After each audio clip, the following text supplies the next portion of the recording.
Good evening. Tonight's story is The Golden Apple Tree and the 9 Peahens from Serbian Fairy Tales.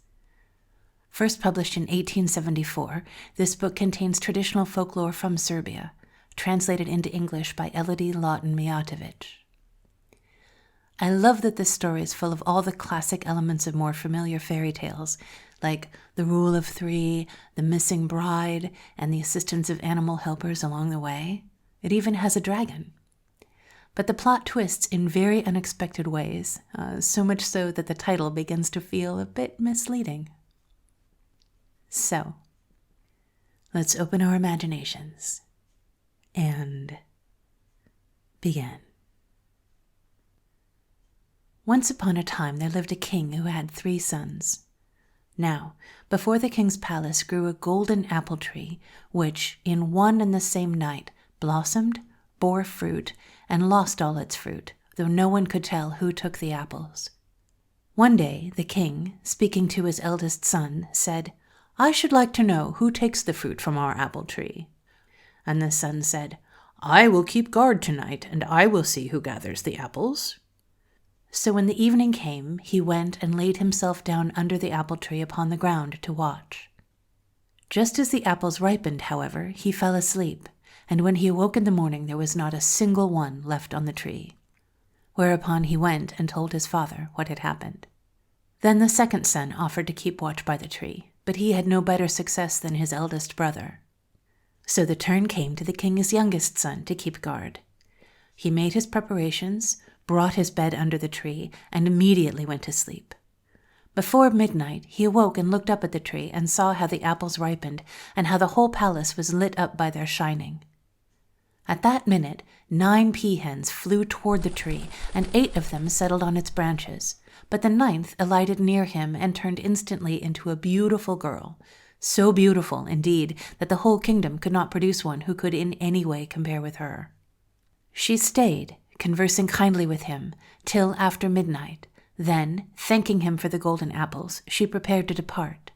But as he begged she would leave him one, she gave him 2, one for himself and one for the king, his father.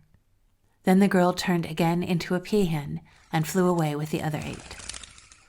Next morning the king's son took the 2 apples to his father, and the king was much pleased and praised his son. When the evening came, the king's youngest son took his place again under the apple tree to keep guard over it. He again conversed as he had done the night before with the beautiful girl, and brought to his father the next morning 2 apples as before. But after he had succeeded so well several nights, his 2 elder brothers grew envious because he had been able to do what they could not. At length they found an old woman who promised to discover how the youngest brother had succeeded in saving the 2 apples. So, as the evening came, the old woman stole softly under the bed which stood under the apple tree and hid herself. And after a while came also the king's son and laid himself down as usual to sleep. When it was near midnight, the 9 peahens flew up as before, and 8 of them settled on the branches, and the 9th stood by his bed and turned into a most beautiful girl. Then the old woman slowly took hold of one of the girl's curls and cut it off, and the girl immediately rose up, changed again into a peahen, and flew away, and the other peahens followed her, and so they all disappeared. Then the king's son jumped up and cried out, "What is that?" And looking under the bed, he saw the old woman and drew her out. Next morning he ordered her to be tied to a horse's tail, and so torn to pieces. But the peahens never came back, so the king's son was very sad for a long time and wept at his loss. At length he resolved to go and look after his peahen, and never to come back again unless he should find her. When he told the king, his father, of his intention, the king begged him not to go away, and said that he would find him another beautiful girl, and that he might choose out of the whole kingdom. But all the king's persuasions were useless. His son went out into the world to search everywhere for his peahen, taking only one servant to serve him. After many travels, he came one day to a lake. Now, by the lake stood a large and beautiful palace. In the palace lived an old woman as queen, and with the queen lived a girl, her daughter. He said to the old woman, "For heaven's sake, grandmother, do you know anything about 9 golden peahens?" And the old woman answered, "Oh, my son, I know all about them.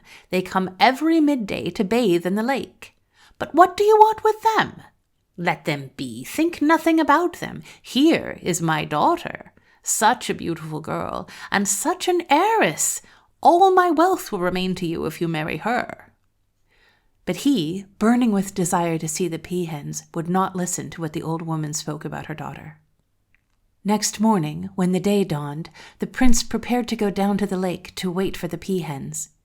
Then the old queen bribed the servant and gave him a little pair of bellows and said, "Do you see these bellows? When you come to the lake, you must blow secretly with them behind his neck, and then he will fall asleep and not be able to speak to the peahens." The mischievous servant did as the old woman told him.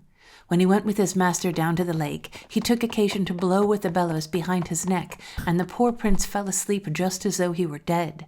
Shortly after, the 9 peahens came flying, and 8 of them alighted by the lake, but the 9th flew toward him as he sat on horseback, and caressed him and tried to awaken him. "Awake, my darling! Awake, my heart! Awake, my soul!" But for all that, he knew nothing, just as if he were dead. After they had bathed, all the peahens flew away together, and after they were gone, the prince woke up and said to his servant, "What has happened? Did they not come?" The servant told him they had been there, and that 8 of them had bathed, but the 9th had sat by him on his horse, and caressed and tried to awaken him. Then the king's son was so angry that he almost killed himself in his rage. Next morning he went down again to the shore to wait for the peahens, and rode about a long time till the servant again found an opportunity of blowing with the bellows behind his neck, so that he again fell asleep as though dead. Hardly had he fallen asleep when the 9 peahens came flying, and 8 of them alighted by the water, but the 9th settled down by the side of his horse and caressed him and cried out to awaken him, "Arise, my darling! Arise, my heart! Arise, my soul!" But it was of no use. The prince slept on as if he were dead. Then she said to the servant, "Tell your master tomorrow he can see us here again, but never more." With these words, the peahens flew away. Immediately after, the king's son woke up and he asked his servant, "Have they not been here?" And the man answered, "Yes, they have been, and they say you can see them again tomorrow at this place, but after that they will not return again." When the unhappy prince heard that, he knew not what to do with himself, and in his great trouble and misery he tore the hair from his head. The 3rd day he went down again to the shore, but, fearing to fall asleep, instead of riding slowly, he galloped along the shore. His servant, however, found an opportunity of blowing with the bellows behind his neck, and again the prince fell asleep. A moment after came the 9 peahens, and the 8 alighted on the lake, and the 9th by him on his horse, and sought to awaken him, caressing him. "Arise, my darling! Arise, my heart! Arise, my soul!" But it was of no use. He slept on as if dead. Then the peahens said to the servant, "When your master awakens, tell him he ought to strike off the head of the nail from the lower part, and then he will find me." Thereupon all the peahens fled away. Immediately the king's son awoke and said to his servant, "Have they been here?" And the servant answered, "They have been, and the one which alighted on your horse ordered me to tell you to strike off the head of the nail from the lower part, and then you will find her." When the prince heard that, he drew his sword and cut off his servant's head. After that, he traveled alone about the world, and, after long traveling, came to a mountain and remained all night there with a hermit, whom he asked if he knew anything about the 9 golden peahens. The hermit said, "Ah, my son, you are lucky. God has led you on the right path. From this place it is only half a day's walk, but you must go straight on, then you will come to a large gate which you must pass through, and after that you must keep always to the right hand, and so you will come to the Peahens' city, and there find their palace." So next morning the king's son arose and prepared to go. He thanked the hermit and went on as he had told him. After a while he came to the great gate, and, having passed it, turned to the right, so that at midday he saw the city, and beholding how white it shone, rejoiced very much. When he came into the city, he found the palace where lived the 9 golden peahens. But at the gate he was stopped by the guard, who demanded who he was and whence he came. After he had answered those questions, the guards went to announce him to the queen. When the queen heard who he was, she came running out to the gate and took him by the hand to lead him into the palace. She was a young and beautiful maiden, and so there was a great rejoicing when, after a few days, he married her and remained there with her. One day, some time after their marriage, the queen went out to walk, and the king's son remained in the palace. Before going out, however, the queen gave him the keys of 12 cellars, telling him, "You may go down into all the cellars except the 12th. That you must on no account open, or it will cost you your head." She then went away. The king's son, whilst remaining in the palace, began to wonder what there could be in the 12th cellar, and soon commenced opening one cellar after the other. When he came to the 12th, he would not at first open it, but again began to wonder very much why he was forbidden to go into it. "What can be in this cellar?" he exclaimed to himself. At last, he opened it. In the middle of the cellar lay a big barrel with an open bunghole, but bound fast round with 3 iron hoops. Out of the barrel came a voice saying, "For God's sake, my brother, I am dying with thirst. Please give me a cup of water."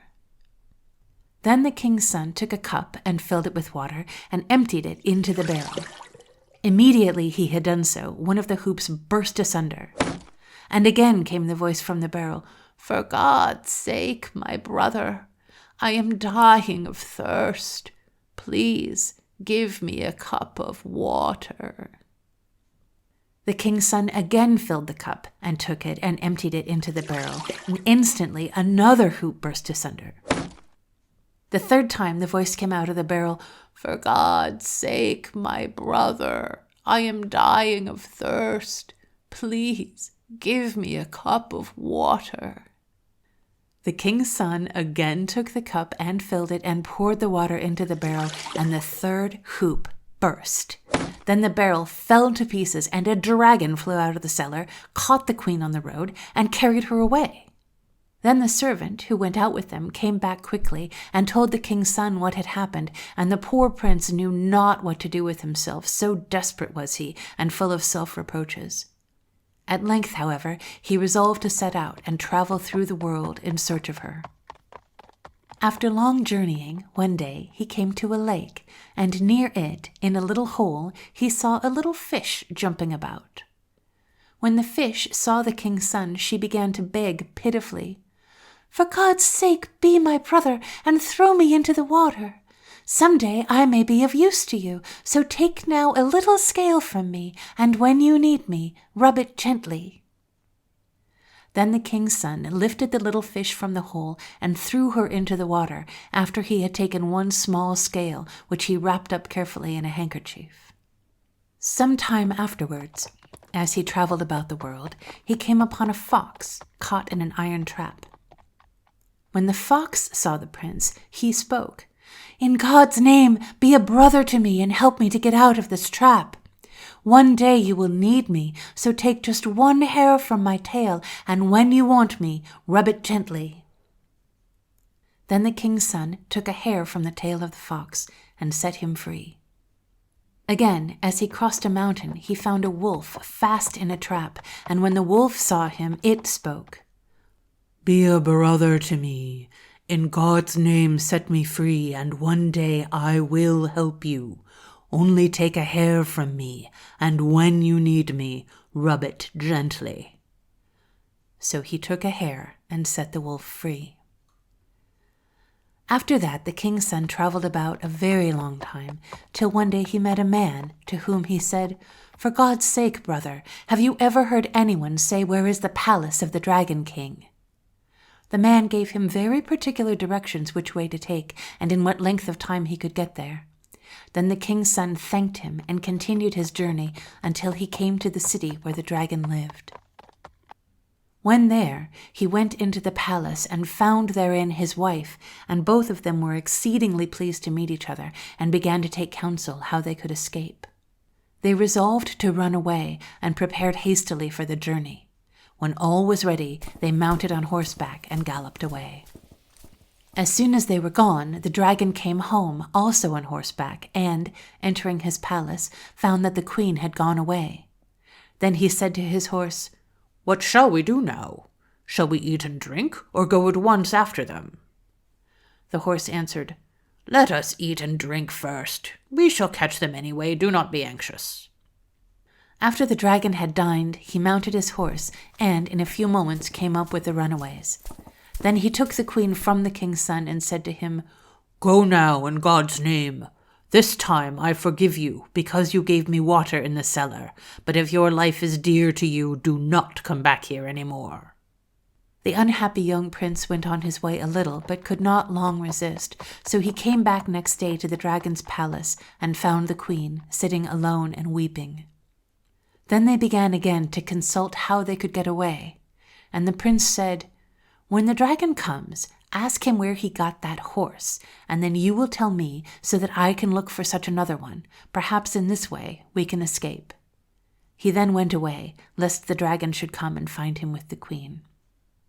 By and by the dragon came home, and the queen began to pet him and speak lovingly to him about many things, till at last she said, "Ah, what a fine horse you have! Where did you get such a splendid horse?" And he answered, "Ah, where I got it everyone cannot get one. In such and such a mountain lives an old woman who has 12 horses in her stable, and no one can say which is the finest, they are all so beautiful. But in one corner of the stable stands a horse, which looks as if he were leprous, but in truth he is the very best horse in the whole world. He is the brother of my horse, and whoever gets him may ride to the sky. But whoever wishes to get a horse from that old woman must serve her 3 days and 3 nights. She has a mare with a foal, and whoever during 3 nights guards and keep for her this mare and this foal has a right to claim the best horse from the old woman's stable. But whoever engages to keep watch over the mare and does not must lose his head." Next day, when the dragon went out, the king's son came, and the queen told him all she had learned from the dragon. Then the king's son went away to the mountain and found the old woman and entered her house, greeting, "God help you, grandmother." And she answered, "God help you too, my son. What do you wish?" "I should like to serve you," said the king's son. Then the old woman said, "Well, my son, if you keep my mare safe for 3 days and 3 nights, I will give you the best horse, and you can choose him yourself. But if you do not keep the mare safe, you shall lose your head." Then she led him into the courtyard, where all around stakes were ranged. Each of them had on it a man's head, except one stake, which had no head on it, and shouted incessantly, "Oh, grandmother, give me a head!" The old woman showed all this to the prince and said, "Look here, all these were the heads of those who tried to keep my mare, and they have lost their heads for their pains." But the prince was not a bit afraid, so he stayed to serve the old woman. When the evening came, he mounted the mare and rode her into the field, and the foal followed. He sat still on her back, having made up his mind not to dismount, that he might be sure of her. But before midnight he slumbered a little, and when he woke he found himself sitting on a rail and holding the bridle in his hand. Then he was greatly alarmed, and went instantly about to look to find the mare, and whilst looking for her he came to a piece of water. When he saw the water, he remembered the little fish, and took the scale from the handkerchief and rubbed it a little. Then immediately the little fish appeared and said, "What is the matter, my half-brother?" And he replied, "The mare of the old woman ran away whilst under my charge, and now I do not know where she is." And the fish answered, "Here she is, turned to a fish, and the foal to a smaller one. But strike once upon the water with the bridle, and cry out, 'Hi! Mare of the old woman!'" The prince did as he was told, and immediately the mare came, with the foal, out of the water to the shore. Then he put on her the bridle, and mounted and rode away to the old woman's house, and the foal followed. When he got there, the old woman gave him his breakfast. She, however, took the mare to the stable and beat her with a poker, saying, "Why did you not go down among the fishes, you cursed mare?" And the mare answered, "I have been down to the fishes, but the fish are his friends, and they told him about me." Then the old woman said, "Then go among the foxes." When evening came, the king's son mounted the mare and rode to the field, and the foal followed the mare. Again he sat on the mare's back until near midnight, when he fell asleep as before. When he awoke, he found himself riding on the rail and holding the bridle in his hand.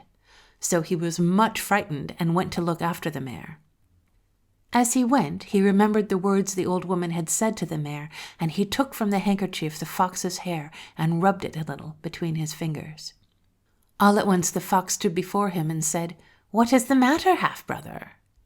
And he said, "The old woman's mare has run away, and I do not know where she can be." Then the fox answered, "Here she is with us. She has turned into a fox, and the foal into a cub. But strike once with the bridle on the earth and cry out, 'Hi, you old woman's mare!'"